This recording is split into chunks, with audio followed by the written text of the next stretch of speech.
한 청년의 고민, 한 청년의 고민이란 제목으로 같이 말씀을 나누겠습니다. 요즘 미래가 어떻게 될 것인가에 참 관심이 많습니다. 텔레비전 켜면 뭐 유튜브 보면 다 앞으로 어떻게 될 것인가 거기에 대한 이야기가 많은 것 같아요.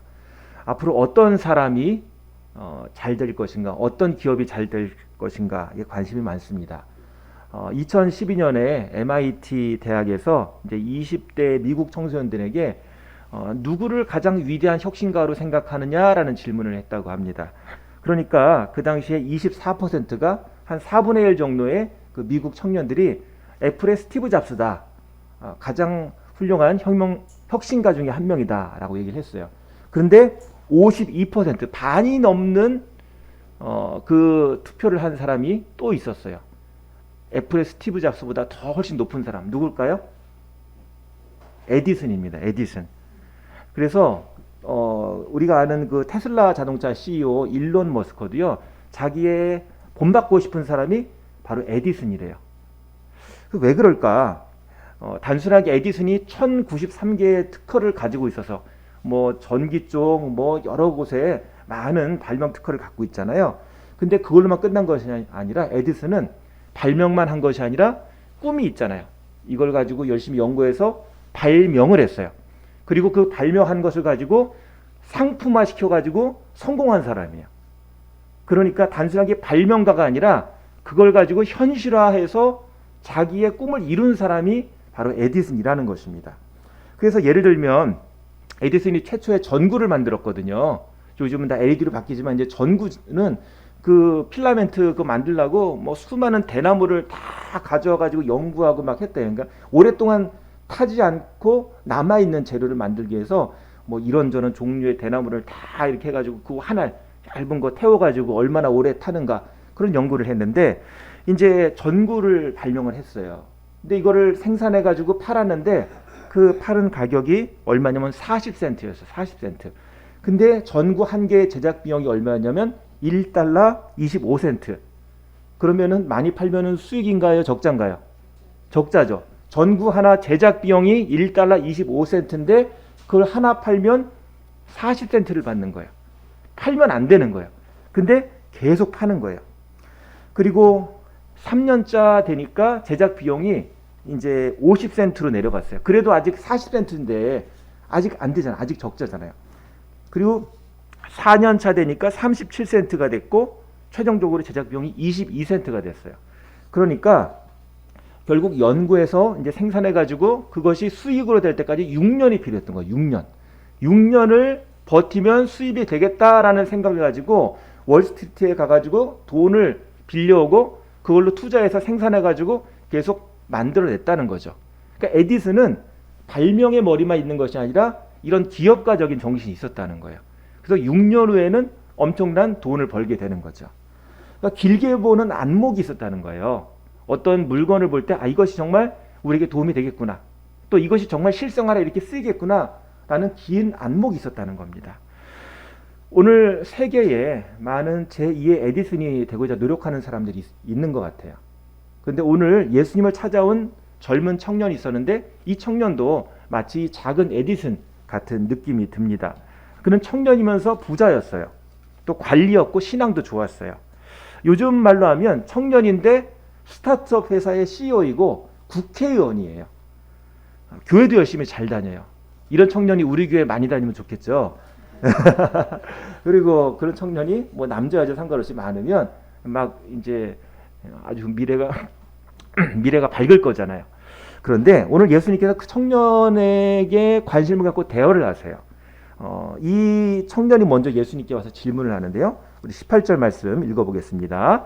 어떤 관리가 물어 이르되 선한 선생님이여 내가 무엇을 하여야 영생을 얻으리까? 여기 관리라는 헬라어 단어가요. 아르곤이에요. 아르곤 혹시 들어보셨나요? 드라마 제목도 있더라고요. 이게 지도자라는 뜻이에요. 아르곤. 근데 젊은 지도자. 벌써 청년인데 관리가 된 거예요. 당시에 관리가 청년인데 된다는 것은 어떤 의미가 있냐면 집안이 좋았다는 거예요. 그러니까 청년은 집안도 좋은 거예요. 그런데 청년이 한 질문이 뭡니까? 선한 선생님이여 내가 무엇을 하여야 영생을 얻으리까? 영생에 대한 질문을 한 거예요. 그러니까 돈도 많고 또 지위도 있고 명예도 있고 또 젊고 똑똑한데 신앙도 좋았다는 거예요. 얼마나 좋습니까? 좋은 질문 아니겠습니까? 20절 21절 말씀 보면은요, 예수님께 이런 고백을 하고 있어요. 내가 계명을 안 하니 간음하지 말라, 살인하지 말라, 도둑질하지 말라, 거짓 증언하지 말라, 내 부모를 공경하라 하였느니라. 여짜오되 이것은 내가 어려서부터 다 지켰나이다. 여기 보면 이제 10계명 중에 4계명까지는 하나님께 대한 계명이고요. 5계명부터 10계명째까지 계명은 이웃사랑에 대한 계명이거든요. 그것을 다 지켰다는 거예요. 지금 순서가 바뀌었는데 5계명이 부모 공경, 6계명이 살인하지 말라, 7계명이 간음하지 말라, 8계명 도둑질하지 말라, 9계명 거짓 증거하지 말라. 이게 이제 다 여기 방금 읽은 말씀에 다 나와 있죠. 순서가 바뀌었지만. 그리고 10번째 계명, 내 이웃의 집을 탐내지 말라. 지금 부자 청년이니까 뭐 남의 이웃의 것을 탐낼 이유가 없죠. 어렸을 때부터 이것을 다 잘 지키고 있는 겁니다. 그래서 신앙생활 열심히 잘하고 있습니다 라고 예수님께 얘기를 했어요. 그랬더니 예수님이 핵심적인 질문하십니다. 예수님이 이렇게 빙빙 돌리지 않고 결정타를 날리시는데요. 22절 같이 읽어보겠습니다. 예수께서 이 말을 들으시고 이르시되 내게 아직도 한 가지 부족한 것이 있으니 내게 있는 것을 다 팔아 그리하면 하늘에서 내게 보화가 있으리라. 그리고 와서 나를 따르라 하시니. 아직도 부족한 게 있다는 거예요. 이런 것들을 다 지켰는데 부족한 게 있다는 겁니다. 채워지지 않은 것. 그게 뭐죠? 내 재산을 다 팔아 가난한 자들에게 나눠주라 라고 말씀하시는 거예요. 한마디로 재산을 포기하고 예수님을 따를 수 있느냐라고 물어보신 겁니다. 그랬더니 청년의 반응이 어땠을까요? 23절 같이 읽어보겠습니다. 그 사람이 큰 부자이므로 이 말씀을 듣고 심히 근심하더라. 이 다른 복음서에는요, 근심하여 집으로 돌아갔다라고 얘기를 하고 있습니다. 사람은 참 돈 앞에 약하죠. 그렇죠? 잠언 30장 말씀 보면 이런 기도가 나와요. 제가 한번 읽어보겠습니다. 잠언 30장 8절 9절인데요. 곧 헛된 것과 거짓말을 내게서 멀리하옵소며 나를 가난하게도 마옵시고 부하게도 마옵시고 오직 필요한 양식으로 나를 먹이시옵소서. 혹 내가 배불러서 하나님을 모른다. 여호와가 누구냐 할까 하오며 혹 내가 가난해서 도둑질하고 내 하나님의 이름을 욕되게 할까 두려워함이니이다. 잠언에 나오는 말씀이에요. 자, 어떻게 나오나요? 너무 부자면 어떤 증상이 나온다고요? 너무 배불러서 하나님 모른다는 거고요. 방금 읽은 말씀에 너무 가난하면 어떻게 되나요? 도둑질하고 하나님의 이름을 욕되게 할까 두려워하나이다. 그러니까 감당할 만한 돈이 있어야 되는 거예요. 너무 많아도 감당하지 못하고 너무 돈이 없어도 감당하지 못하니까 하나님 저를 중간에 너무 교만하지도 않고 너무 막 없어가지고 하나님 욕하면서 원망하면서 살지 않게 해주시옵소서. 이런 기도가 있는 겁니다. 자, 그런데 따져보면은 두 가지가 아니라 세 가지인 것 같아요. 첫 번째는 돈이 없어서 원망하는 거 이해하시죠? 두 번째로 돈이 많아서 교만해지는 거 이해하시죠? 세 번째가 있더라고요. 중간. 중간은 뭐죠? 위로 올라가려고 바빠서 하나님을 못 믿는 거예요. 그죠? 그러니까 세 가지. 돈이 있으나 없으나 아니면 중간에 있으나 똑같이 다 하나님을 못 믿을 충분한 이유가 있다는 거죠. 돈이 모든 경우에 핑계가 되고 있다는 겁니다. 오늘 나오는 그 부자 청년의 경우는 돈이 너무 많아서 문제인 거죠. 자기의 재산을 포기하라고 말씀하시니까 이거 어떻게 된 일인가 그러고는 근심해서 집으로 돌아간 것입니다. 오늘 하나님께서 유명한 말씀하세요. 사람들이 부자 청년이 다시 집으로 그냥 간 걸 보고 이거 어떻게 된 것인가 라고 생각할 때 25절 우리 같이 읽어보겠습니다. 낙타가 바늘귀로 들어가는 것이 부자가 하나님의 나라에 들어가는 것보다 쉬우니라 하시니라. 유명한 말이죠. 낙타가 바늘귀로 들어가는 것이 정말 어려운 일이죠. 근데 그게 하나님 나라 들어가는 것보다 더 쉽다라고 말씀을 하셨습니다. 자, 여기에 대한 해석이 몇 가지 있는데요. 첫 번째로 이 낙타라는 헬라어 단어가 카멜론이에요. 카멜론. 근데 카밀론이라는 단어가 있어요. 카밀론. 그게 뭐냐면 밧줄이에요. 그러니까 밧줄이 바늘귀에 들어가는 것에 대한 얘기다라는 해석이 있어요. 근데 밧줄이 바늘귀에 들어갈까요? 못 들어갈까요? 못 들어가죠. 이만한 굵은 밧줄이 어떻게 바늘귀에 들어가요? 그래서 어려운 일이다라는 그런 해석이 있고요. 두 번째는 낙타가 바늘귀에 들어가잖아요. 바늘귀라는 이름을 가진 작은 문이 있었다라는 얘기가 있어요. 당시에 예루살렘 성에 들어가려면 이제 상인들이 짐을 가득 나귀에 싣고 뭐 낙타에 싣고 해가지고 성으로 들어가는데 이제 상인들이 일을 마치고 오다 보니까 문이 닫혀버린 거예요. 밤이 되면 이제 성문을 다 닫아버리잖아요. 안전을 위해서. 그런데 늦게 오는 사람들을 위한 쪽문이 있다는 거예요. 그 쪽문이 이렇게 홀쭉하게 생겨가지고 이게 바늘귀처럼 생겼다는 겁니다. 그래서 그 쪽문의 이름이 바늘귀라는 거예요. 별명이겠죠. 근데 이 바늘귀 쪽문에 들어가려면 낙타가 그냥 못 들어가는 거예요. 낙타 등에 있는 짐을 다 내려놔야지 낙타가 혼자 들어가야지만 통과할 수 있는 문이 바로 이 바늘귀 문이었다는 것입니다. 그래서 이 바늘귀에 들어가려면 모든 자기의 물건들, 돈들, 재산들 내려놓고 들어가야지 성 안에 들어갈 수 있다라는 내용이라고 하는 이야기가 있습니다. 자, 어떤 게 설득력이 더 있어 보이나요? 두 번째 거 같죠. 근데 첫 번째 거든 두 번째 거든 해석은 똑같은데요. 뭐냐면 낙타가 자기 원래의 모습을 가지고는 바늘귀에 들어갈 수 없다는 겁니다. 그러면 하나님 나라에 누가 어떻게 들어가나요? 라고 질문을 했어요. 그랬더니 이제 예수님께서 이렇게 말씀하세요. 26절 27절 읽어보겠습니다. 듣는 자들이 이르되 그런즉 누가 구원을 얻을 수 있나이까 이르시되 무릇 사람이 할 수 없는 것을 하나님은 하실 수 있느니라.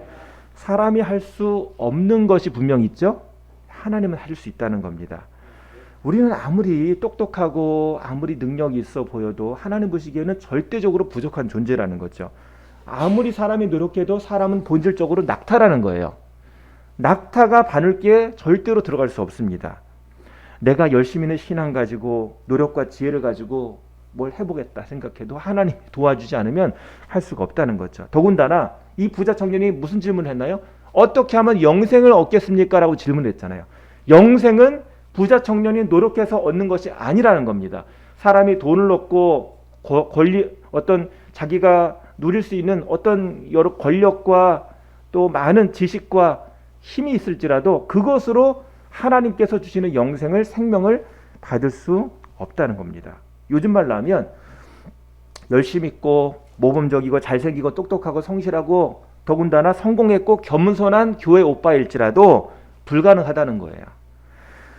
하나님의 기준 앞에 누구도 스스로 나는 여기에 적합합니다라고 얘기할 수 있는 사람이 아무도 없다는 것입니다. 하나님 입장에서 보면은요, 마치 우리 조기 축구할 때 정말 잘 차는 사람 있죠.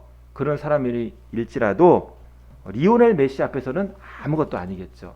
또 예를 들면 동네 야구를 너무 잘해요. 사회인 야구의 엄청난 스타예요. 그런데도 이 사람이 박찬호라든지 아니면 유현진 선수 앞에서는 아무것도 아니라는 거죠. 우리는 아무리 잘하고 어떤 곳에 어떤 경험과 또 자신감이 있을지라도 그것으로 하나님과 겨루어 이길 수가 없다는 겁니다. 부자 청년은 여태까지 내가 가진 것으로 그 자존심이 확 높은 사람이었어요. 이만하면 됐지. 그런데 오늘 예수님 말씀을 통해서 그게 한순간에 깨어져 버린 거예요. 그러니까 갑자기 충격을 받은 겁니다. 내 재산 이걸로 내가 뭔가 될 줄 알았는데 예수님을 따라라. 다 가난한 자들에게 나눠주고 따라라 하니까 내가 따를 수 없다는 걸 깨달은 거예요. 충격받고 떠나간 겁니다. 충돌하고 있는 거죠. 마음속에서 갈등하고 있는 거죠. 우리가 잘 아는 말씀 로마서 8장 28절에 하나님을 사랑하는 자 곧 그 뜻대로 부르심을 입은 자들에게는 모든 것이 합력하여 선을 이루느니라. 하나님 안에서 하나님의 일에 하나님이 도와주시는 건데 하나님 합력하여 선을 이룰 필요 없습니다. 제가 이미 다 이루었습니다. 라는 것이 청년의 마음이라는 거죠. 하나님, 내가 여태까지 성공할 수 있도록 도와주셔서 감사합니다. 근데 일단 성공했으니까 이후에는 하나님 저를 그냥 내버려 두세요. 여태까지는 저를 도와주셔서 이렇게 이루게 하신 거 참 감사한데 이제는 저 혼자 해보겠습니다. 라는 것이 청년의 마음이라는 거예요. 마치 어떤 것을 다 이루고 작품을 만들고 스프레이 쫙 뿌려가지고 석고로 딱 만들어가지고 그대로 영구히 보존하려고 하는 마음. 이제는 제가 할 일을 이제 할 수 있습니다. 독립하겠습니다. 라고 하는 그런 교만이라는 거죠. 하나님, 이제 노타치입니다. 노타치입니다. 라고 얘기하는 거예요. 유다왕 히스기야는요, 하나님을 너무나 잘 믿는 사람이었어요. 성경에 보면은 히스기야가 그 왕들 중에서 가장 신앙이 좋았다라고 나오고 있어요. 얼마나 좋았냐면 기도로 그 적들 아수르가 쳐들어왔는데 그 산헤립 왕이 쳐들어왔는데 기도하니까 왕이 군대를 몰고 오다가 다른 일이 생겨가지고 딴 데로 가버렸어요. 그리고 또 막 쳐들어오는데 이번에는 하나님께서 천사를 보내셔가지고 군사 18만 5천 명이 한밤중에 다 죽어버립니다. 그냥 천사가 다 끝내버렸어요. 그런 놀라운 기적이 생겼는데 근데 그 다음 장에 열왕기하 20장에 보면 갑자기 히스기야 왕이 병이 들어요. 넌 죽을 병에 걸렸다라고 하나님께 알려주세요. 그러니까 히스기야가 갑자기 눈물을 흘리면서 기도하죠. 그랬더니 하나님께서 그 생명을 15년을 연장시켜 주셨습니다. 아무리 내가 성공적인 신앙과 또 성적인 권력과 어떤 것을 이루었다 할지라도 그 다음 페이지가 하나님이 이제 너 곧 죽을 수 있어 라고 말씀하시면 어떻게 할 방법이 없다는 거죠. 이것이 우리의 모습이에요. 우리의 한계예요. 미국의 닉슨 대통령의 특별 보좌관이었던 찰스 콜슨이요, 워터게이트 사건 때문에 하루아침에 깜빵에 갔어요. 그리고 나서 거기서 성공과 권력이 하루아침에 무너질 수 있다는 걸 알고 이제 복음을 깨닫게 되고 교도소 수감자들 위한 선교 사역자가 됐죠. 솔로몬은 만물엔 때가 있다고 합니다. 그 말은 유통기한이 있다는 거예요. 시편 49편 10절 11절 말씀 세번역 성경인데요. 한번 읽어보도록 하겠습니다. 누구나 볼 수 있다. 지혜 있는 사람도 죽고 어리석은 자나 우둔한 자도 모두 다 죽는다는 것을, 평생 모은 재산마저 남에게 모두 주고 떠나가지 않는 것. 사람들이 땅을 차지하여 제 이름으로 등기를 해 두었어도 그들의 영원한지 그들이 영원히 머물 곳은 오직 무덤뿐이. 아무리 평생 고생해도 어느 순간이 되면 그걸 다 남겨두고 떠나가고 남는 거는 무덤 묘비 하나밖에 없다는 것이 우리 시편 49편에 나오는 겁니다. 영원히 이룰 것은 오직 무덤뿐이라. 결국 우리는 땅에 묻히게 되는 인생이라는 거죠. 자, 우리 그림 한번 보겠습니다. 우리 첫 번째 그림 보여주세요. 자, 여기 보면 오늘 부자 청년의 이제 현대적 느낌입니다. 예수를 만났죠. 여기 아마 본래 부자 청년이 결혼을 안 했으니까 차를 보면 옆에 이제 아가씨가 타고 있고 이제 두 이제 자녀가 있는데 이건 아마 청년이 꿈꾸는 모습이 아닌가. 이제 나중에 이렇게 결혼해가지고 멋지게 살아봐야지, 그런 꿈꾸는 모습이 아닌가 생각이 드는 예수님을 만나버렸죠. 자, 예수님이 이제 너 계속 이렇게 살 거니? 라고 물어보시는 그런 그림이고요. 자, 이 청년의 미래의 모습, 예수님을 따라가지 않고 그냥 떠나가 버렸죠. 저 차를 몰고 그냥 가버렸습니다. 자, 이 청년의 노후의 모습은 어떨까요? 다음 장면 비춰주세요. 자, 이거는 렘브란트가 그린 어리석은 부자라는 그런 그림이에요. 우리 누가복음 12장에 나왔던 이제 부자가 많이 재산을 모으고 창고를 더 짓자 했는데 하나님이 이제 너 내일 오늘 밤에 죽는다라고 말씀하셨던 그런 부자입니다. 여기 보면은 초가 몇 개죠? 한 개죠. 부자면은 초 10개 켜놔도 문제 없는데 깜깜한데 눈 나쁘게 초 하나 켜놨어요. 근데 이제 안경을 쓰고 있죠. 그러니까 렘브란트가 이제 부자 비유를 그 시대의 것으로 해석을 한 겁니다. 부자니까 엄청 아끼느라고 초 하나만 딱 켜고 있어요. 그리고 옆에 보면은 온갖 장부들이 엄청 쌓여 있죠. 그게 이제 돈 받을 장부, 내가 이제 갖고 있는 기록들이 다 있는 거예요. 창고 목록, 재산 목록이 적혀 있는 거죠. 돈 세고 돈 세다 잠드는 것이 바로 이 부자의 모습입니다. 그런데 이 부자가 장부를 세면서 자기 돈을 파악하려고 노력을 하고 있었어요. 현재의 돈, 미래의 돈을 파악하려고 노력을 하고 있었는데 가장 중요한 건 뭘 파악하지 못했는가? 하나님께서 그 영혼을 오늘 데려간다는 것을 파악을 못하고 있었죠. 어떤 사람은 이렇게 얘기하더라고요. 우리는 양초처럼 살고 있다. 그러니까 태어나자마자 자기가 양초라는 거예요. 우리의 생명이 타고 있는 거예요. 우리의 시간이 타고 있는 겁니다. 태어나면 양초가 제일 길어요. 살아가면서 우리는 우리의 목숨이 하나씩 달아간다고 하잖아요. 그래서 이 부자는 초를 켜고 돈을 세고 있는데 자기의 생명이 달아가고 있다는 것은 모르고 있어요. 아끼기만 하면 잘 산다, 미래가 아주 밝다라고 생각만 하고 있는 거죠. 그런데 중요한 것은 아무도 자기의 양초의 길이를 모른다는 거예요. 그죠? 제 양초의 길이가 얼마인지 저도 몰라요. 아무도 몰라요, 양초의 길이. 그런데 사람은 그것을 모르고, 하나님 우리에게 생명 주시고 우리의 생명을 연장시켜 주시는 분이 하나님인데 그걸 모르고 그냥 돈세다가 그냥 시간을 다 보낸다는 거죠. 자, 로마서 10장 13절 말씀 우리 읽어보겠습니다. 누구든지 주의 이름을 부르는 자는 구원을 받으리라. 자, 어떤 사람이 구원을 받는다고요? 주의 이름을 부르는 자. 그래서 영생의 문제는요, 오늘 부자 청년이 예수님께 질문했던 영생의 문제는 주의 이름을 부르는 자가 얻을 수 있는 겁니다. 주님의 이름, 주님의 도움이 없으면 얻을 수가 없는 거예요. 그가 아무리 젊고 돈과 권력과 열심히 있다 하더라도 할 수 있는 게 아무것도 없어요. 자신감이 있다, 자신감 가지고는 될 수 있는 게 아니라는 거죠. 구원은 내 능력 밖의 일이구나, 하나님의 나를 도와주셔야 되는구나 라는 구원의 본질을 깨달은 겁니다. 그래서 움켜잡고 멈추면 안 돼요. 도망가면 안 됩니다. 오히려 하나님을 초청하고 거기에 나가야 하는 것입니다. 마지막으로 한 가지 말씀만 드리겠습니다. 이번 주에 이제 어떤 목사님이 이제 매일 저한테 이렇게 말씀 보내주신 것이 있는데, 그 중에 그 요한복음 21장 11절 말씀이 마음에 닿았는데요. 앞에 같이 한번 읽어보겠습니다. 시몬 베드로가 올라가서 그물을 육지에 끌어올리니 가득히 찬 큰 물고기가 150마리라. 이같이 많으나 그물이 찢어지지 아니하였더라. 제자들이 어부니까 물고기를 얼마나 잘 잡겠어요. 근데 예수님 없이 실패하고 있을 때 예수님이 저쪽에 그물을 던지라 하니까 엄청 많이 잡혔어요. 얼마가 잡혔죠? 그렇죠. 153이죠. 153 볼펜. 그래서 153마리가 잡혔어요. 근데 중요한 거, 그 다음 많이 잡은 게 문제가 아니라 그물이 찢어지지 아니하였더라. 그게 중요한 거예요. 우리는 감당을 못할 그런 돈을 가지고 그물을 다 찢어뜨리고 있는 거죠.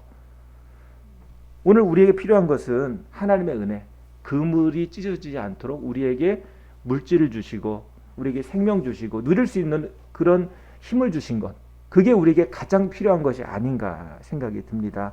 아무리 많이 가져도 찢어져 버리면, 다음날 다 찢어버리면 아무것도 남는 게 없는 것이죠. 이 시간 우리 찬양 같이 한번 해보겠습니다. 오랜만에 그 옛날 찬양인데 너무 가사가 마음에 닿더라고요. 우리 손에 있는 부기보다 주를 더 사랑하는가, 우리 찬양하면서 주님, 결국 우리가 가장 사랑할 분은 주님이십니다. 이런 고백을 저와 같이 해보시기를 바랍니다. 우리 찬양하겠습니다.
귀한 언제 다시 주오실지 아는 이가 있는가 신랑으로 오실 주님 맞을 준비되었는가 기름 없는 등불은요 주님 만날 수 없어 재림과 발소리 나면 예비할 수도 없어 잠시 머물 이 세상 헛된 것들 뿐이니 주를 맞을 준비함이 눈보라도 귀하다. 이 시간 기도하겠습니다. 이 시간 우리가 성공을 추구하지 않게 하시고 하나님의 말씀을 붙잡게 하여 주시옵소서. 하나님 우리가 움켜진 것이 너무나 많습니다. 주님께서 관리하라고 주신 것인데 청지기가 아니라 주인 행세를 하고 있습니다. 우리는 주인이 아닙니다. 다 하나님이 주신 것입니다. 이 시간 우리가 회개하고 주님 우리가 물질에 묶여있지 않게 하시고 물질을 관리하게 하시고 물질을 통해서 하나님께 주신 것을 잘 관리하며 그걸 통해 하나님께 영광 돌려드리는 하나님의 자녀가 되게 하여 주시옵소서. 우리 같이 기도하시겠습니다. 아버지 하나님, 아버지 하나님 저를 도와주셔서 아버지 믿음으로 살게 하여 주시고 아버지 물질에 넘어지지 않도록 인도하여 주시옵소서. 오늘 부자 청년이 예수님께 와서 영생에 대해서 질문했을 때 오직 하나님께로부터만 구원이 있다고 말씀하신 주님, 오늘 우리가 주님 앞에 나올 수 있는 것이 은혜이고 우리가 가진 어떤 노력과 또 우리가 가진 지식과 재산으로 주님 앞에 도저히 나갈 수 없는 그런 약한 존재임을 다시 한번 고백합니다. 우리의 인생의 날수도 우리가 알 수가 없고 우리 인생이 어떻게 될지 알 수 없는 약하고 어리석은 우리의 모습이오니 주님 저희를 불쌍히 여겨 주시옵소서. 아버지 저희의 약한 시야를 아버지 저희가 정말 자꾸 넘어지고 자꾸 물질 때문에 원망하고 불평하고 또는 물질 때문에 하나님 보지 못하고 헌신하지 못하고 서 있고 주저앉거나 우리가 도망가는 모습이라면 주님 저를 용서해 주시고 아버지 믿음 앞에 주님 앞에 설 수 있는 주님의 제자가 될 수 있도록 도와주시옵소서. 어리석은 부자가 되지 않게 하여 주시옵소서. 아버지 하나님 어느 형편에 처했든지 주님 안에서 우리가 감사의 제목을 찾게 하시고 기도할 수 있게 하시고 찬양할 수 있는 그런 믿음이 있게 하여 주시옵소서. 마귀의 속임수에 넘어가지 않도록 인도하여 주시옵소서.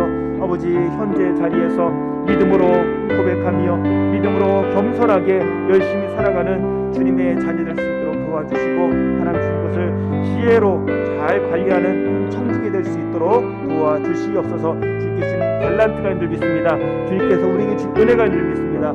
주님 이것을 가지고 주님 앞에 드리게 하시고 꿈을 가지고 열심히 준비하게 하여 주시옵소서. 열심히 일하고 공부하고 또 열심히 준비할 수 있도록 하나님 붙들어 주시옵소서. 저희 앞길을 인도하여 주시옵소서. 아버지 돈에 묶여있는 사람이 아니라 오히려 돈을 잘 관리하며 그걸 통해 하나님께 영광 돌려드리는 사람이 될 수 있도록 하나님 인도하여 주시옵소서. 바른 마음 바른 정신을 가지고 바른 믿음을 가지고 살 수 있도록 도와주시옵소서.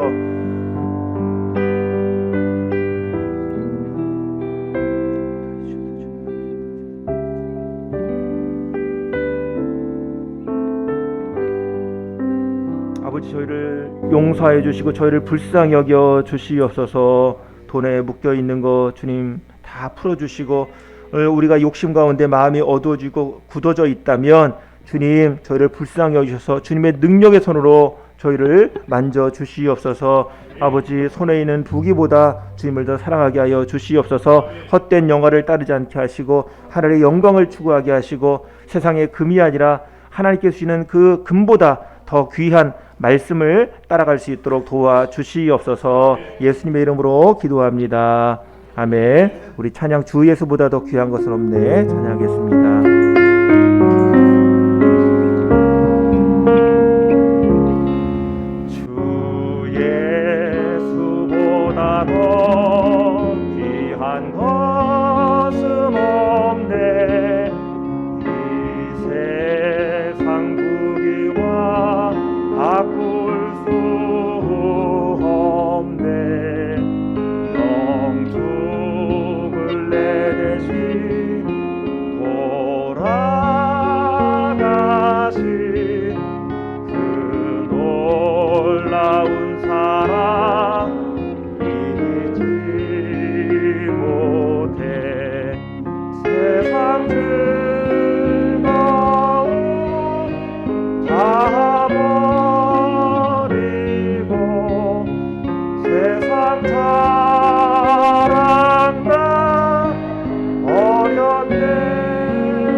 없네.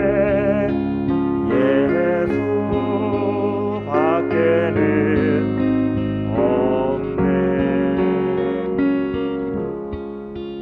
주 예수보다도 귀한 것은 없네. 이 세상 명예와 바꿀 수 없네. 이전에 즐기던 세상 일도 주 사랑하는 맘 내지 못해. 세상 즐거움 가버리고 세상 사랑 가버렸네. 주 예수보다도 귀한 것은 없네.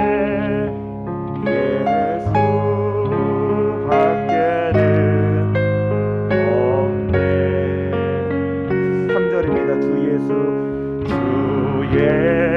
예수보다도 귀한 것은 없네. 이 세상 행복과 바꿀 수 없네. 유혹과 핍박이 몰려와도 주 섬기는 내 맘 변치 못해. 세상 즐거움 다 버리고 세상 사랑과 버렸네. 주 예수보다도 귀한 것은 없네. 예수 밖에는 없네. 기도하겠습니다. 주님, 우리의 인생의 본질을 알게 하여 주시옵소서. 거품에 속지 않게 하시고 진리를 깨닫게 하여 주시옵소서. 세상의 물질의 노예가 아니라 하나님께서 주신 것을 누리고 관리하는 믿음 있는 주님의 자녀가 되게 하여 주시옵소서. 이제는 우리 구주 예수 그리스도의 크신 은혜와 아버지 하나님의 넓으신 사랑과 성령님의 감화교통 인도하심이 오늘 예배를 마치고 예수님이 나의 가장 귀한 분이라고 고백하며 믿음으로 살아가기를 결단하는 모든 분들에게 지금부터 영원까지 함께 하시기를 간절히 축원하옵나이다. 아멘.